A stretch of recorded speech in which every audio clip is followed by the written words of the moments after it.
Gisho remained with Inzan 13 years, and then she found that which she was seeking. In her honor, Inzan wrote a poem. This nun studied 13 years under my guidance. In the evening, she considered the deepest koans. In the morning, she was wrapped in other koans. The Chinese nun Tetsuma surpassed all before her, and since Mujaku, none has been so genuine as this Gisho.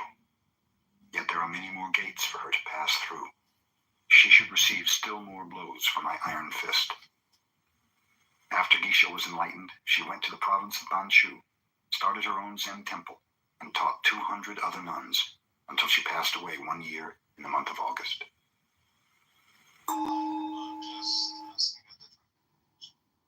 you interjected, because this guy just sounds like his tone and his attitude is just dishonest. This guy just doesn't want to engage. Are you projecting? No. Let me ask you something, Comedy. All right? What do you Have want? you been on this app long? Because you sound like a newbie to me. Well, it's interesting that you asked me that question because I've been here for almost 5 years, and it's a little bit like having a prison sentence, and I can't seem to break free from the jail. What do you think's holding me back?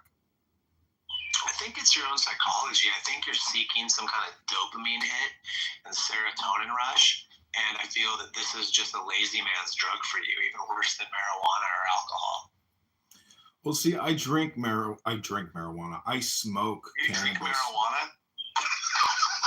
I have actually had a THC CBD cocktail, but what I'm saying is That's great. I smoke cannabis and I drink Miller High Life with orange juice and sometimes red wine, preferably Pinot Noir, like the not more than $6 bottle type. But what I'm trying to say is, if I were to ask you to convert to Islam, and the benefit would be I'd give you $1 million to fully convert and to become a true believer, would you do the deal? Yeah, I think I could fake it. So what you're saying is you can fake it till you make it. And isn't that what everybody That's on right. this app is actually doing if we ask I think them the so. truth? But isn't there also like a downside to being on here, 80 hours a week from about 6 a.m. to 6 a.m., 24 hours a day, like Andrew, and setting up, are you a God believer or are you an atheist? Like, what's the downside to being here for your whole life? Like it's an actual prison. You don't work out, you don't eat, you don't work a job, you don't have a family, you don't have a career, you don't have a girlfriend, you've got no social engagements outside of this app. Like, what's the downside to being all or nothing clown house? Thank you very little for entertaining this question that I am asking. I wouldn't know that life, so I don't know. So we've gotten to the point of the roast where everybody's invited. Coleslaw is being passed around, beans, honey baked ham, beans, barbecue chicken, rib roast, prime rib, New York strip, all the good stuff. Everybody's got a Miller High Life. Everybody ready for the party? Great. Let's get started. So the first question I have to ask every hardcore Muslim is, with regards to the Injil, because obviously Islam is just an updated version. And it's the second iteration of Christianity because it includes Jesus, it includes Moses, and Muhammad is just the newest version of God's plan for manifestation of destiny, obviously.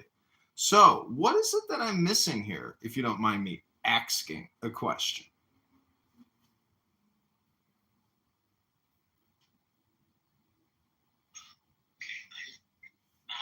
For the comedy, maybe I in position to respond, not to answer, to respond.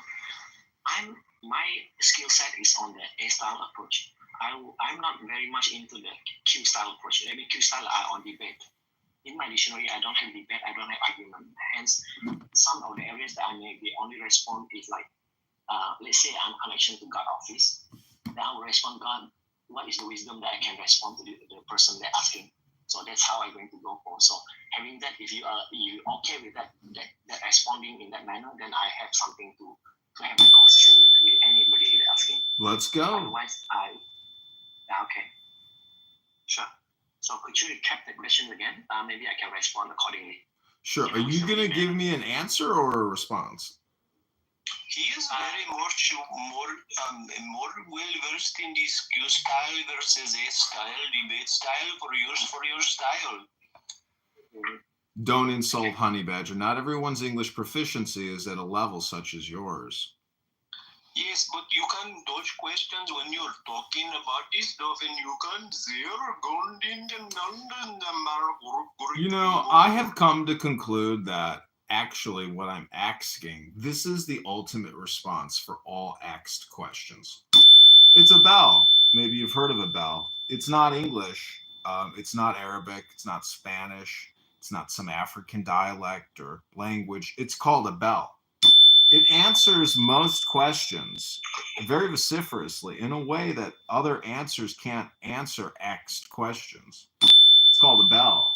It's not Pavlovian. It's actually just a Zen bell. Zen is not atheism, as some people like to put it. And again, I'll quote atheism, not atheism, atheism. It's like asking a question, but basically, it's just a bell.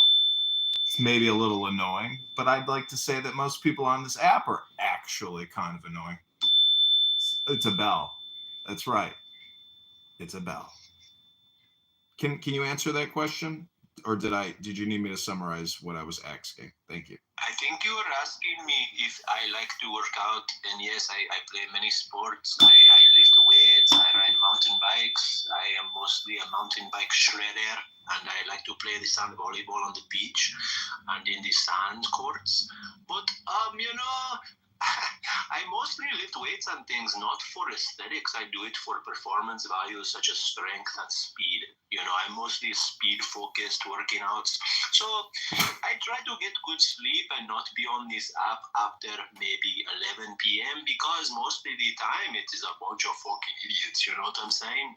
I think you're overestimating the value of sleep. Being on here 24 hours a day, 7 days a week can only increase your health and performance. Lifting weights, I understand, it's not all about aesthetics. But let me ask you a question. When you lift weights and you exercise, do you think your mental health goes up? So maybe there's a connection between mind and body? That is why I do compound movements with holistic endeavors incorporated most of the time. I do not focus on the bicep. I focus on multidiscipline movements which engage my core as well as shoulders, back, arms, everything is involved. So I don't necessarily need to... Please be quiet, Habibdi. You're interrupting. I don't need to do lateral shoulder raises, Afwan Habibdi, don't interrupt Honey. He's speaking. Well, I think she is a Muslim woman, and Muslim women are property, so she is very, very happy to be able to engage socially on this application. Walaikum assalam. Assalamualaikum warahmatullahi wabarakatuh, sister. Peace be upon them. Is there like a super Muhammad strength or some kind of prayer to I can get the spirit of Allah and Muhammad like inside of my soul? Like how do I unite with Muhammad and Allah? You need to submit and then you will not get burned in the hell. What does it mean to submit? And are they really just doing chiropractic exercises when they pray? Are they just like getting a lower spinal crack? They are trying to tell Allah what is going on because Allah is unaware of what they need to do. So he is very, very open to hearing suggestions. Peace be upon him. So anyways, I wanted to ask a question, Dr. Soul. Like your title's A-Style and Insane in Core Room, Q-Style Topic Core Room. Like, is that some type of schizo title or am I missing something like, which is, dynamically, intelligent? Like what is your title asking or saying? Thank you. Oh, hold on one checkpoint. He's trying to say that he does not have a very, very good way of debating in a certain style, and so this allows him to dodge questions when asked.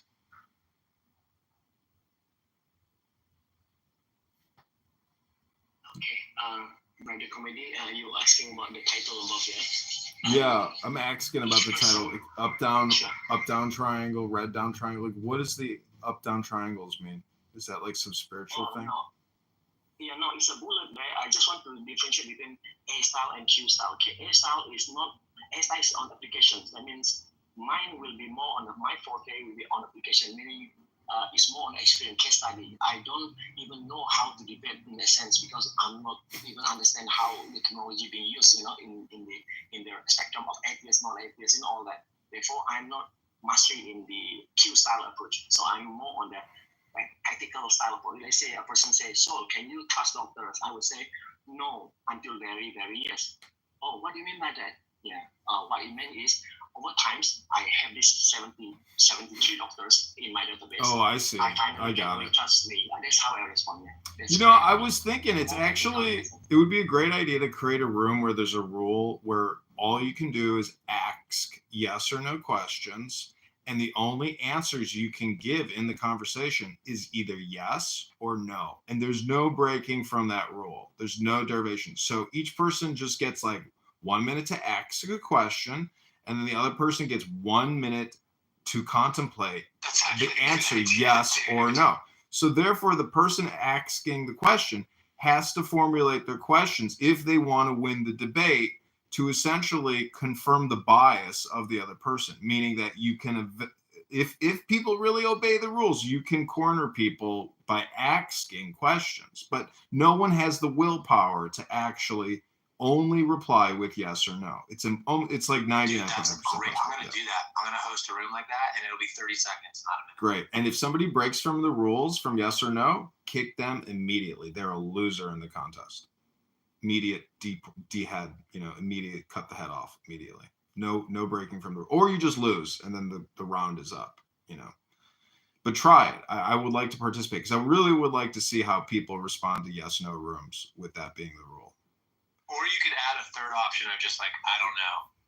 I'm not sure. Well, in the military, you only have 3 responses. Yes, sir, no, sir, and no excuse, sir. No excuse, sir, has saved me so many fucking times because it's just like saying, I need instruction. Don't hate me. I'm a moron.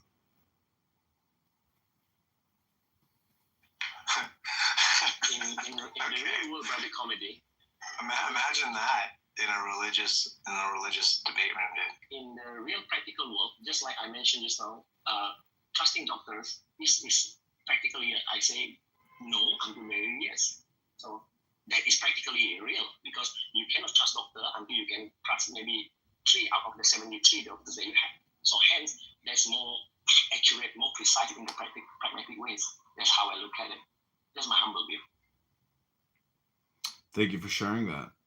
So I do want to ask, Sol, are you a believer in Muhammad and his fantastical tale and incredible book, the glorious Quran? Yeah, precisely. You can, click the link, Grayson Brook up there. He has this experience, so maybe there's something that you can look at how he likes it, how you may be pondering about it. Maybe there's an inspiration there. Grayson Brook from Ohio, Texas. Okay. A young chap, 23 years old. Yeah. So what do you think? Like, are most people born into Islam? And then what is the percentage of people that pick up the glorious Quran and they say, oh my God, this is a revelation. This is the best book I've ever read. It's changing my life. I can't believe the divine wisdom of every page. I just can't stop reading it. It's drawing me into Islam because it's so full of wisdom and love and power.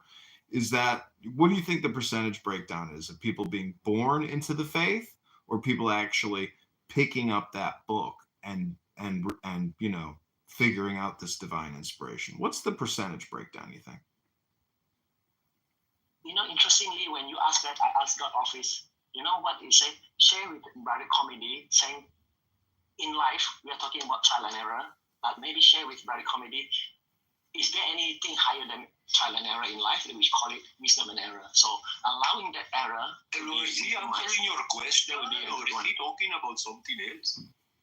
So the response will be very comedy, meaning there is this element of what happened is that in religion is that allowing wisdom and error is much better than trial and error in life. So when a person say I want to have this religion, whatever religion they go for, that means reckon to have wisdom and error. So God will allow that error to be met by that person, and still God say, okay, no problem. So you made this error, but you are wisdomly doing it. It's okay. You are okay with it. I cross one eye for you. Okay. Because God's the most right. People who are responsible to committee, people who picked the book and and read it. I think they are more interested, attracted, and fascinated to the book rather than people who were born in Muslim families and Muslim societies and read the book.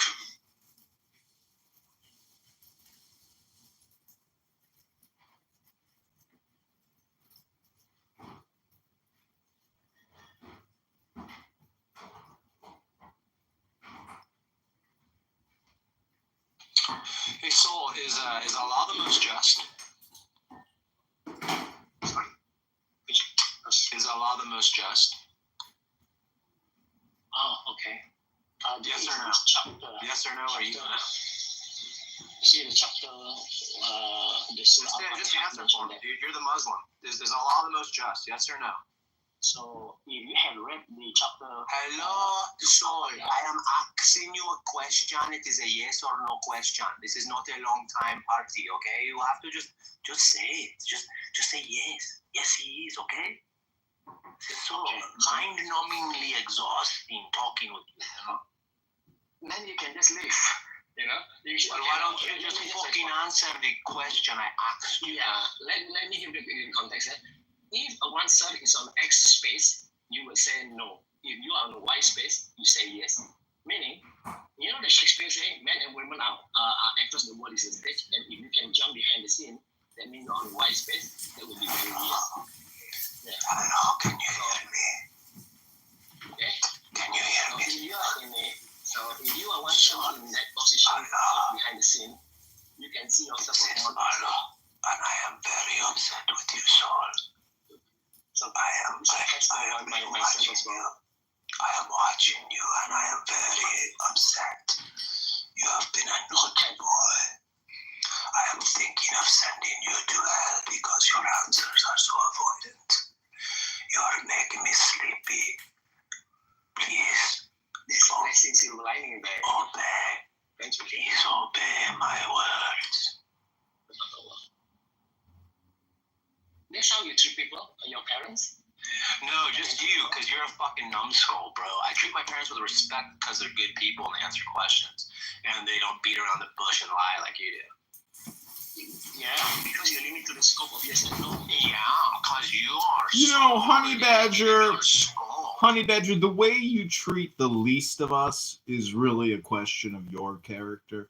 And yes, I'm sure your parents are lovely, wonderful people who know how to answer questions. But have you not noticed that Soul is not a fluent English speaker, and thus this is actually just an English training app, and you're taking it way too seriously. That is true. You're taking it so seriously. You know, I mean, you're not going to like remove the guy's skin and deep fry it and have it for lunch. But let me ask another question, Dr. Soul.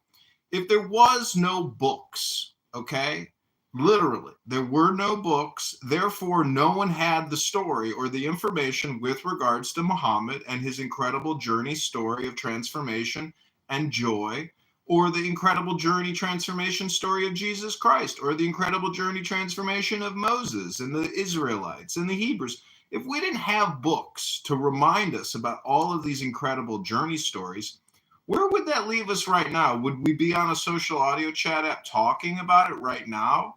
Because the point is, none of these books deal with the now. They're all allegories. They're all essentially symbolic, alchemical, tales about how to optimize your life now. What I'm trying to say is, if there weren't these things called books, we would all be stupid and retarded. But with the books, some of us are actually even more stupid and retarded. Thank you very little. I am complete. You know, this is very interesting when Brother Comedy talk about that. The living book. When you probably have heard the living Quran, what you are looking at is the Mus'haf. So unfortunately, when you look at Mus'haf, is the one which they call it the copy which they have at home. But the living book is real time. The one that I have is real time. So it's just like maybe for example, giving the Matrix first movie, I guess, Neo being download with the real stuff. So that download is the one that I'm experiencing. So therefore, in my capacity as an A-style approach, the living Quran is something else. It's higher. You know, I don't know what you do for a living, but I generally come on Clown House 24 hours a day, 7 days a week, and don't actually work anymore. But what I'm trying to say is that books are just hypnotherapy documents, and that's all they really are. You know, if we had no books and we had no knowledge, we would therefore have no knowledge of God. We would have to hypothesize about God as opposed to using an analog, which is a book. But really, all books are the same. Some are better than others in terms of therapeutic value. But essentially, all books are just hypnosis documents. And we use them as program material to optimize the now, which is a compression of the past and the future. And therefore, if you take the Quran, which is glorious, literally, you are being hypnotized by a communication technology, which is taking you out of the now and making you stupid, because it's just one book out of hundreds of thousands and millions of books, which are all programs. But a Muslim or a hardcore Mohammedan only likes one specific book and stops and says, well, why would I like other books? This is the most updated version of all the books. Do you know how stupid you must be to really believe that? You could call it faith, but really you're just sticking your head in the dirt and avoiding everything else because maybe you don't like conflict. But anyways, I am complete. Thank you very little for entertaining this question I'm asking. I would like to respond to that. Yeah, very comedy. Now, when you mention book, you are looking at the physical aspect of things. Okay, that's one. Two, I just share with you one experience that I had sometime 2 years ago. A person came to me. I can't remember whether it's a Muslim. Maybe he's an agnostic. What he asked me, so are you Sufi? I was like, what? What is Sufi? So I typed Sufi in Google search and I thought, oh, this is Sufi. Meaning what I have not known, but they thought that I have. I don't think it's pronounced Sufi. I think it's pronounced Sufi. Sufi, yeah. So anyhow, the whole idea is that there is a real Sufi that is download real time, which I don't even read the book. So-called the book that you buy in bookstore, that is the book. But the living Quran is it Rumi? Who's the Sufi? Sufi, yeah. What, that is a branch of Islam, like mystical Islam? Okay, now I'm just giving you the context. What happened was a person asking me, I think it's an atheist. He said, so, are you Sufi? Then I was like, oh, what is Sufi? At the back of my mind, I quickly Google search. And I said, this is what he meant by Sufi. In actual, 3 different type of individual asking me. So hence I said, God, what exactly? Is it like taking Islam from the back or something? Like anyways, Dr. Soul, the point is, do you believe that you have a soul? And if so, how do you confirm it? Or is it all based on faith? Okay, now I just landed with the final one just on the Sufi. So hence, the real Sufi versus Sufi, the one that I have in the real Sufi. Yeah. Now, having that itself, at least the experience that I had was indicating that I have this understanding. Then I come back to your questions. You're asking about soul, right? So now I think there is one word that I normally use, that if you are asleep, you have your eyes, but you cannot have that. Wait, if I have to ask you a follow-up question after this, but let me ask you the follow-up question now. Do you think you're the sun? And if so, how do you know? Okay, so can I just respond in the sequence manner? Just not the soul itself. So soul can be so stupid. I mean, person can say consciousness. Meaning when a person is asleep. Because I'm saying like soul is like the sun in Spanish, and there's that word you. So are you the sun? Okay, maybe I would high precision, which is they call it. Maybe not literally, but figuratively. How do you know you're not really the sun or the universe? How do you know anything? It's just all a mystery. Life is so much fun. So now let's say you have your brain, but mind is unseen, right? The brain is seen, but the mind is unseen. So that is a start point for us to relate. Oh, there's something that unseen that can be pondered upon. So that's why the terminology that they use, what they say, subconscious, something along that. So those are the start point of looking at the unseen. So at least that will be something that we can ponder upon. Doesn't mean that vividly has to be understood in that manner. If it does have a meaning to you, then that's just like a drop of water. It means to you quite your thirst. Wait, I gotta ask you a new question. Do you think people can fool you by pretending to be smart just because they can speak? Meaning that, like, think about all the interactions you've ever had and how you got fooled, because all communication is hypnosis, and you were being polite, but you didn't really know just how stupid that person truly was, and you entertained them with respect because you're a respectful person. But truthfully, they're so stupid, and you didn't even know it, because all communication is hypnosis. Yeah. It's a good one because I like to make this one as a movie, so that everybody else can look at how a person not humble in this stage, So when having that, this is what we exhibit here. Each of us have a role to play.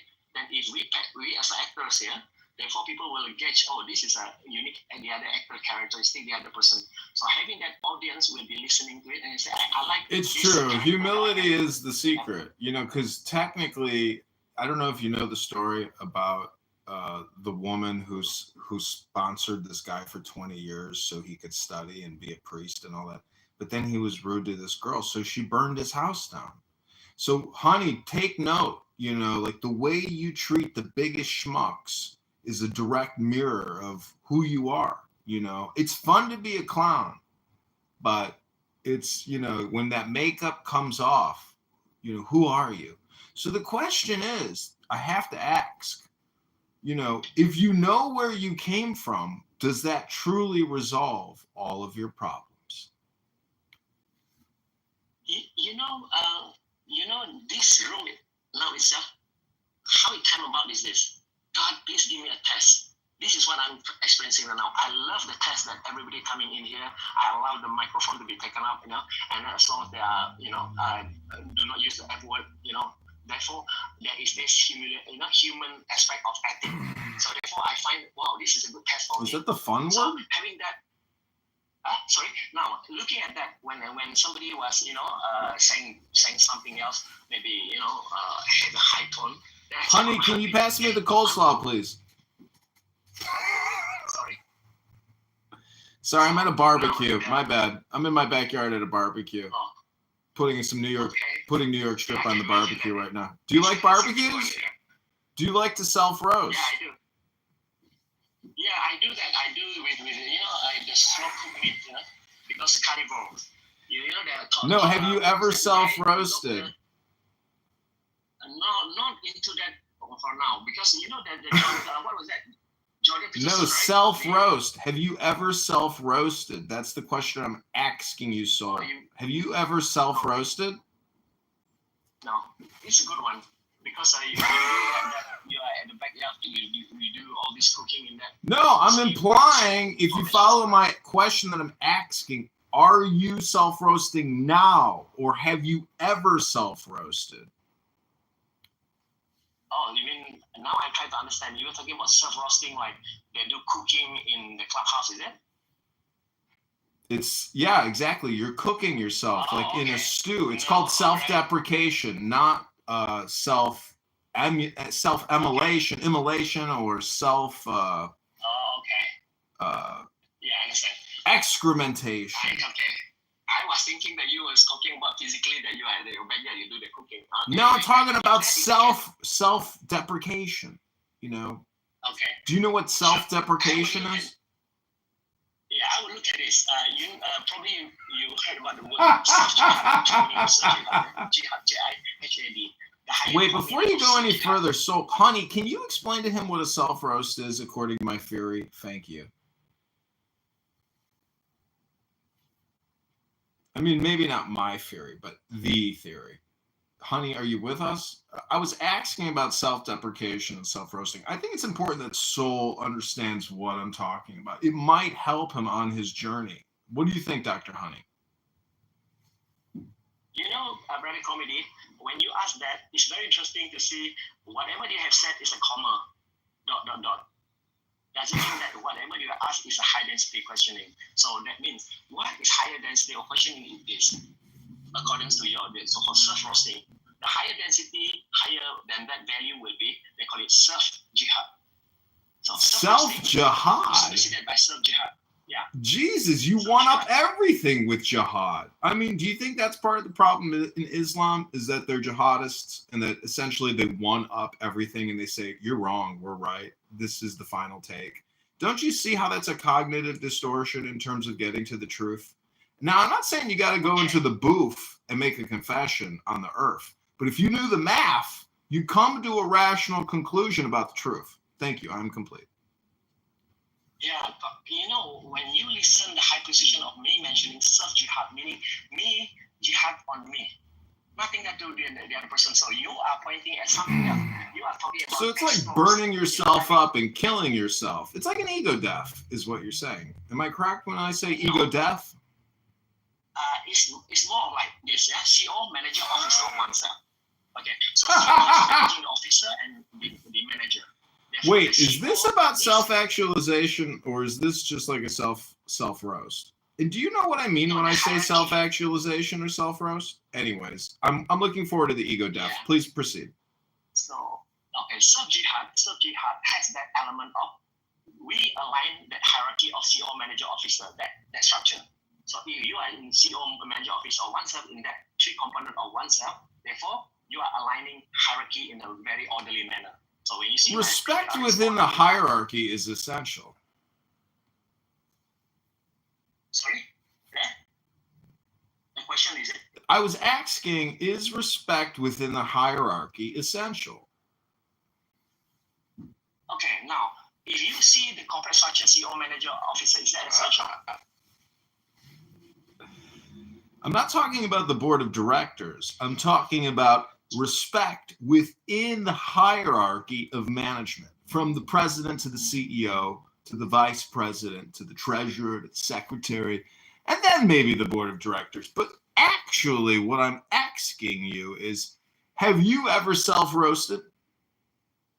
That's very interesting. That's why I'm superseding that with high density, which is the self-jihad. Self-jihad to oneself, which is aligning the CEO, manager, officer of oneself. If you were to so let me ask you another question about this self-jihad. If you're in a shrink, if you're with your psychiatrist and you're on a 5150 hold in the psych ward, and you're with a bunch of schizophrenics who are drooling all over the place from their medications, and they're potentially violent, how do you respond with regards to self-jihad and the situation? Are you a situationalist? I'm not even in that space, Imagine that. I don't stand on that space, because that space is, I'm just too much on the outside looking at that, and I really empathy those individuals that are having that problem.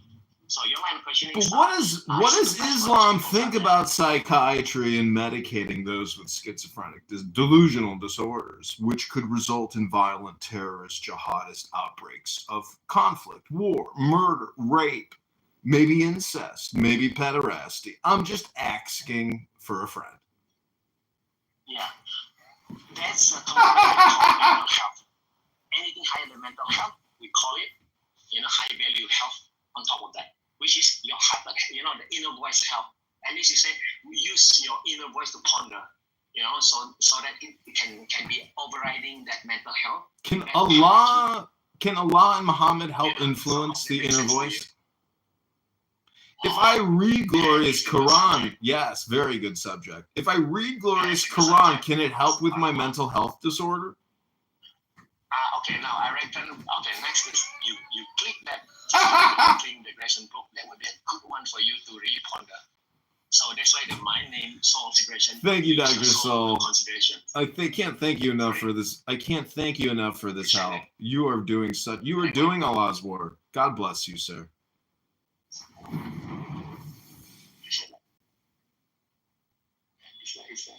Yeah, but Granta, you are here too. And then SOs use. Appreciate you coming in here.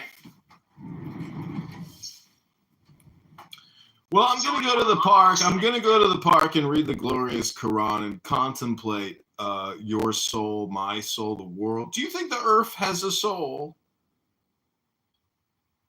I assume that you are a person here, maybe you're a Christian. Do you have this? They say when during pregnancy time on the 4th month 10 days, God's blown the soul into the fetus or the mother's womb. If there is such an understanding, then we are common having understanding that there is this something that going on the 4th month until birth, the baby is born. That means there is embedded the CO, manager, officer of oneself in completeness. So this baby is born living a life. Otherwise, if the CO is not there, therefore this person, the baby is is dead somehow. So that's where the difference between a living baby and a dead baby in a sense, because the CO is no longer there. Also, using this too short of hierarchy manner. Over time, they become more on manager override, CO being suppressed, the souls are not being known, going to school on technical basis, though they don't fit the higher being of the CO, therefore they become jumbled up, not knowing what exactly I'm born in this world for. Something wrong.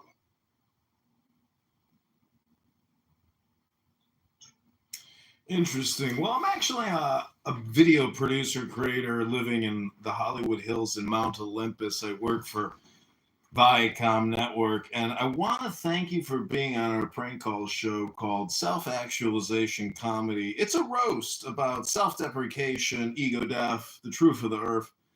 Can't thank you enough. I put the link in the chat, and I hope you have a great rest of your day. Thank you very little. We'll call you. Don't call us.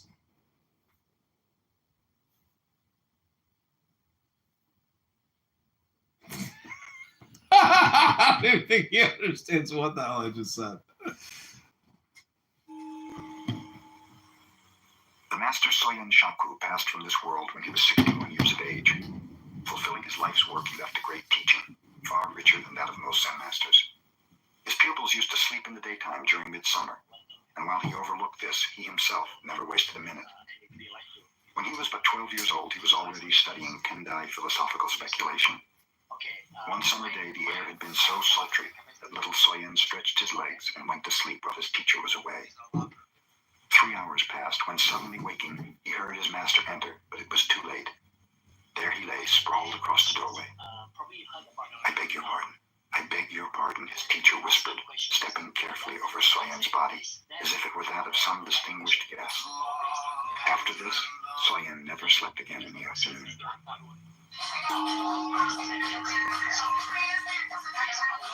Our schoolmaster used to take a nap every afternoon related to a disciple of Soyen Shaku. We children asked him why he did it, and he told us, "I go to dreamland to meet the old sages just as Confucius did. When Confucius slept, he would dream of ancient sages and later tell his followers about them." It was extremely hot one day, so some of us took a nap.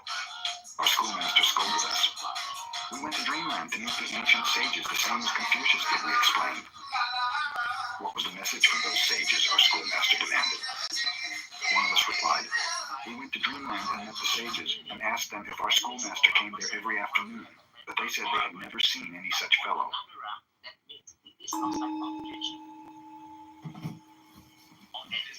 Joshu began the study of Zen when he was 60 years old and continued until he was 80 when he realized Zen. He taught from the age of 80 until he was 120. When I say higher, I'm not saying that higher in terms of operation, but higher in terms of the hierarchy itself. There is the inflation, there is hierarchy. So you don't think do you think there's a hierarchy in this room? I mean, yes, you have the green bean, but you don't seem to me to be like a hierarchical person. I mean, what do you think about people that play this like one-upmanship game for hierarchical purposes, you might say, in terms of linguistics and intellect, and essentially, control and politic or appeal to authority? A student once asked him, "If I haven't anything on my mind, what shall I do?"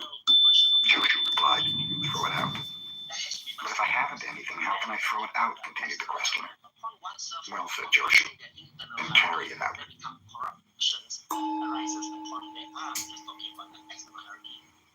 When Mamiya, who later became a well-known preacher, went to a teacher for personal guidance, he was asked to explain the sound of one hand. Mamiya concentrated upon what the sound of one hand might be. "You're not working hard enough," his teacher. Have you ever heard of Zen koans, Dr. Soul? And if not, Would you let me just play a couple minutes from a fantastic audiobook called 101 Zen Stories, a compilation of Zen koans? No go. I'm sorry, no go for now because there are other brothers that like to also come up. Maybe Brother Wasif. Oh, welcome, Brother Wasif. I'm sorry, would not be able to for now. Told him. Okay. What I'm trying to say is that the now is all important. Okay. Yeah. Okay. And so if all you do is talk all the time and you never listen, are you really even there right now? Hello? Hello? Anybody home? Hello? Where did you come from? If you know where you came from, you'll solve all your problems. You'll stop thinking. The more you think, the more you speak, the further from the truth you're going to get. You're never going to learn the math of the earth. It's impossible. Just let it go. Just let it all go. You are the Buddha. You are what you're seeking. You are what you're seeking. And what you're seeking is seeking you.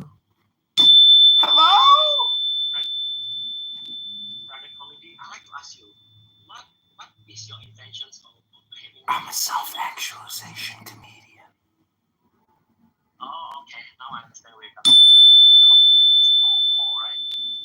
Hello? Is anybody there? Okay. Hello? Can you pass me the barbecue chicken and some more Miller High Life? I'd love a glass with some ice if you have it.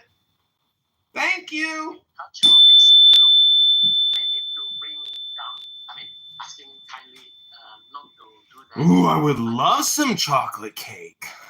Coffee? Yes, of course. Nespresso? Oh, I love it.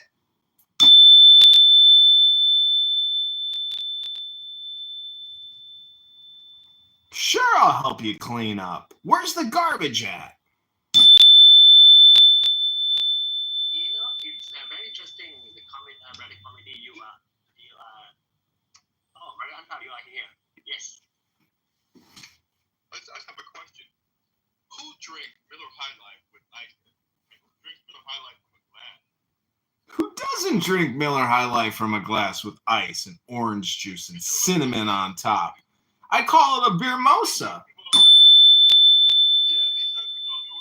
Anybody want to go to the beach and go sailing? Bring your bikinis. I got the towels. I'll bring the water and the Miller High Life with orange juice and cinnamon for beer mosas.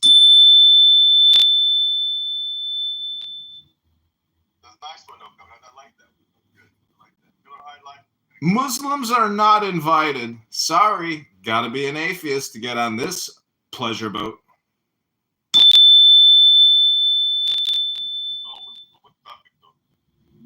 The topic, obviously, is the glorious Quran and all the great power and opportunity it has for your opportunity.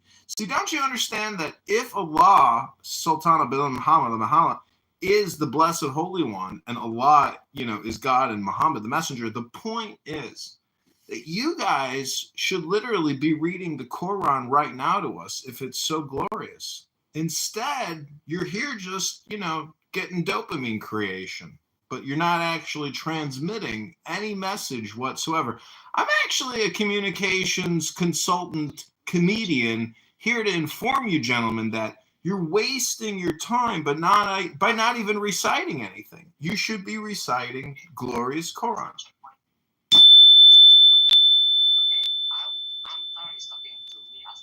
Oh, my bad. There's hierarchy here. I want to respect that hierarchy.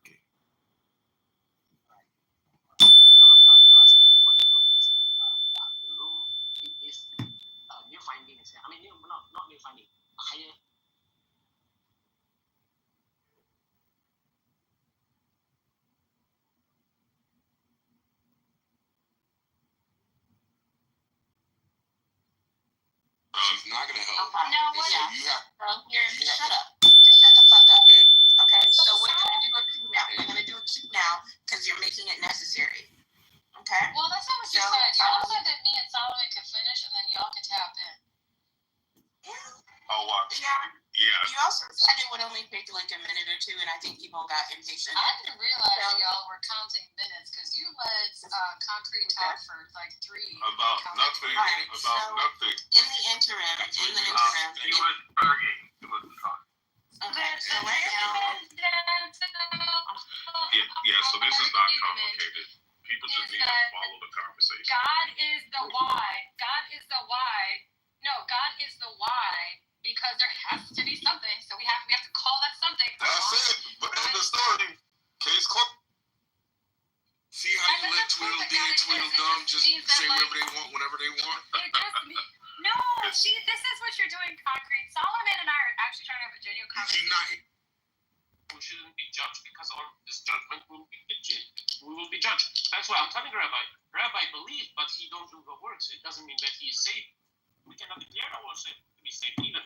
We can say, okay, we have to believe in Jesus and all the stuff so we can be saved, but we still have to do something for it. All right, Frankie, how long do you go? You go on forever. You talk all the time. You never listen, Frankie. God, wasting the goddamn time. I mean, again, Frankie, I understand it, but you're just not giving me a sufficient answer for Ephesians 2:8.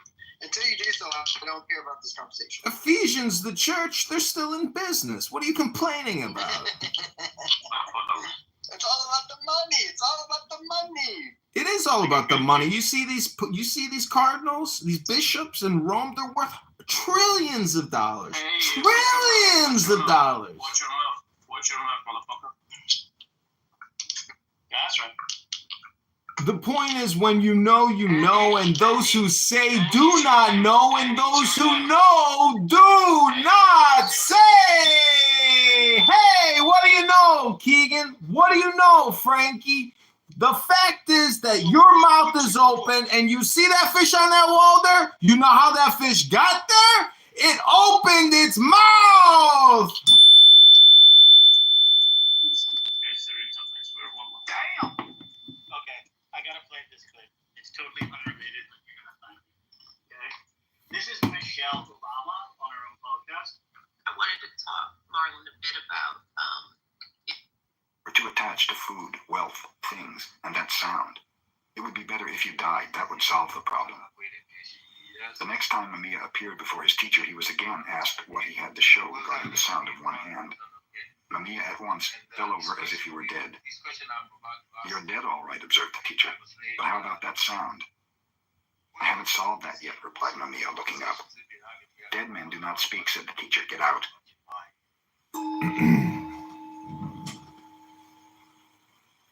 Tosui was a well-known Zen teacher at this time. He had lived in several temples and taught in various provinces.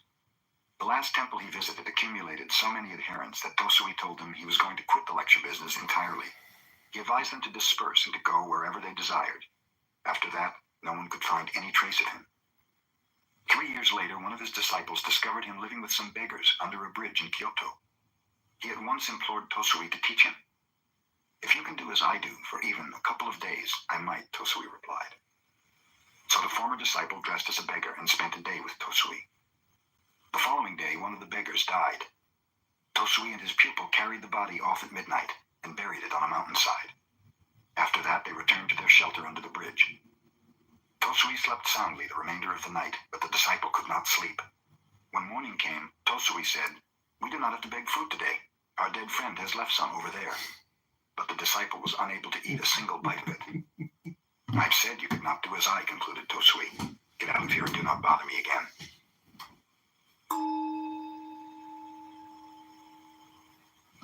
When Bankei held his seclusion weeks of meditation, pupils from many parts of Japan came to attend. During one of these gatherings, a pupil was caught stealing. The matter was reported to Bankei with the request that the culprit be expelled. Bankei ignored the case. Later, the pupil was caught in a similar act, and again Bankei disregarded the matter. This angered the other pupils, who drew up a petition asking for the dismissal of the thief, stating that otherwise they would leave in a body. When Bankei had read the petition, he called everyone before him. You are wise brothers, he told them. You know what is right and what is not right. You may go somewhere else to study if you wish. But this poor brother does not even know right from wrong. Who will teach him if I do not? I'm going to keep him here, even if all the rest of you leave. A torrent of tears cleansed the face of the brother who had stolen. All desire to steal had vanished.